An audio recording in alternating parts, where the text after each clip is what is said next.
Panjalu adalah sebuah kerajaan bercorak Hindu yang terletak di ketinggian 731 mdpl yang berada di bawah kaki Gunung Sawal, Jawa Barat. Nama Panjalu berasal dari kata jalu dalam bahasa Sunda yang berarti jantan, jago, atau maskulin.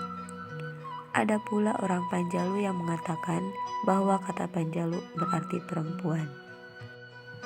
Pendiri kerajaan Panjalu adalah Batara Tresnajati yang petilasannya terdapat di Karantenan Gunung Sawal. Mengingat gelar Batara yang disandangnya, maka kemungkinan besar pada awal berdirinya kerajaan Panjalu adalah suatu daerah kebarataan yang sama halnya dengan kebarataan Galunggung yang didirikan oleh Batara Semplak Wajaputra dari Sang Wretikandayun, pendiri kerajaan Galuh. Berdasarkan catatan sejarah Sunda, Hyang Bunisora digantikan oleh keponakannya sekaligus menantunya, yaitu Niskalawastu Kancana, yang setelah mangkat dipusarakan di Nusa Larang. Sementara menurut Babad Panjalu, tokoh yang dipusarakan di Nusa Larang adalah Prabu Rahyang Kancana, putra dari Prabu Sanghyang Borosngora. Ibu kota atau pusat kerajaan Panjalu berpindah-pindah sesuai dengan perkembangan zaman. Beberapa lokasi yang pernah menjadi pusat kerajaan adalah Karantenan Gunung Sawal, Dayeuh Luhur, Nusa Larang, Dayeuh Nagasari Ciamas, dan Dayeuh Panjalu. Di antara bukti petilasan atau peninggalan kerajaan Panjalu yaitu sebagai berikut. Yang pertama, Situ Lengkong. Situ Lengkong atau dikenal juga dengan Situ Panjalu terletak di ketinggian 700 meter di bawah permukaan laut. Ketika Sanghyang Borosngora pulang menuntut ilmu, ia membawa cenderamata yang salah satunya berupa air zam-zam yang dibawa dalam gayung batok kelapa berlubang-lubang. Air zam-zam itu ditumpahkan ke dalam lembah dan menjadi cikal bakal atau induk air Situ Lengkong. Pada masa pemerintahan Prabu Rahyang Borosngora, pulau ini dijadikan pusat pemerintahan kerajaan Panjalu.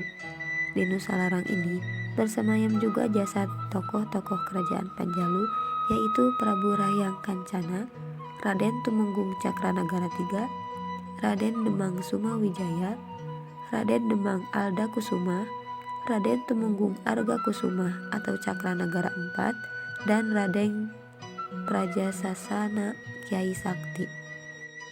Yang kedua, upacara adat Nyangku.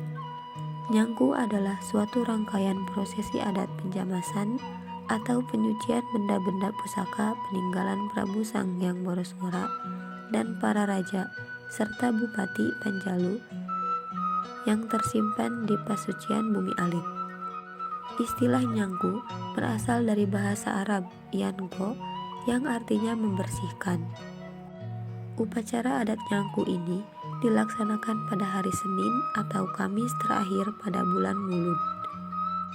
Upacara adat Nyangku ini mirip dengan upacara sekaten di Yogyakarta.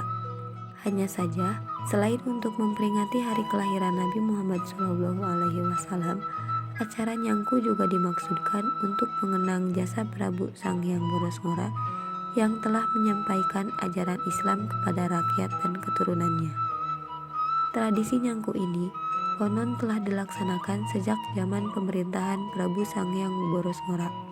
Pada saat itu, Sang Prabu menjadikan prosesi adat ini sebagai salah satu media syiar Islam bagi rakyat Panjalu dan sekitarnya.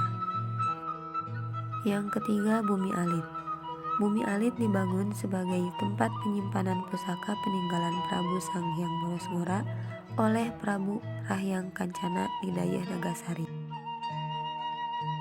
Benda pusaka yang tersimpan di Bumi Alit antara lain pedang, cenderamata dari Baginda Ali radhiyallahu anhu sebagai senjata yang digunakan untuk pembelaan diri dalam rangka menyebarluaskan agama Islam.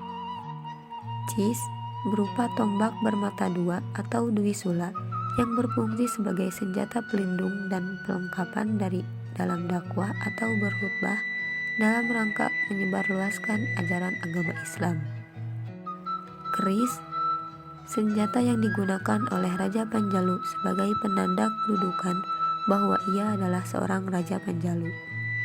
Kujang, senjata perang khas Sunda peninggalan seseorang petapa sakti bernama Pendita Guniwisesa atau Aki Garahang yang diturunkan kepada para raja Panjalu. Keris, sebagai pegangan para bupati Panjalu. Pancawaro digunakan sebagai senjata pedang pada zaman dahulu. Bangreng digunakan sebagai senjata perang pada zaman dahulu. Gong kecil digunakan sebagai alat untuk mengumpulkan rakyat pada zaman dahulu. Semua benda pusaka itu disimpan di dalam lemari di ruangan khusus di dalam bumi alit untuk menghindari dari kejadian yang tidak diinginkan seperti hilang atau dicuri. Ruangan tersebut dibuka 1 tahun sekali, yaitu pada saat upacara nyangku saja. Di samping itu, ada batu bulat. Batu bulat ditemukan oleh seorang peneliti yang bernama Profesor Nina pada bulan September 2019 lalu. Batu ini terletak di tiap sudut bumi alit. Batu ini diduga merupakan tempat duduk yang digunakan oleh Prabu Borosngora dan para tamunya. Di samping batu bulat terdapat batu panjang. Batu panjang ini juga ditemukan pada saat penelitian yang dilakukan oleh Profesor Nina, yaitu sebuah batu yang berbentuk panjang yang diduga digunakan untuk tempat sholat. Setelah mengetahui sejarah kerajaan Panjalu beserta peninggalan-peninggalannya, maka dari itu alangkah baiknya kita sebagai generasi penerus harus tetap melestarikan dan menjaga peninggalan sejarah tersebut agar tidak dilupakan dan tidak musnah. Karena sejarah sangat penting untuk kita sebagai generasi penerus untuk dijadikan acuan atau sumber informasi agar kita mengetahui peristiwa yang terjadi di masa lampau. Peran pemerintah juga sangat dibutuhkan untuk menjaga peninggalan sejarah tersebut. Maka dari itu dibutuhkan kerjasama seluruh warga masyarakat untuk melestarikan peninggalan sejarah agar tidak terlupakan.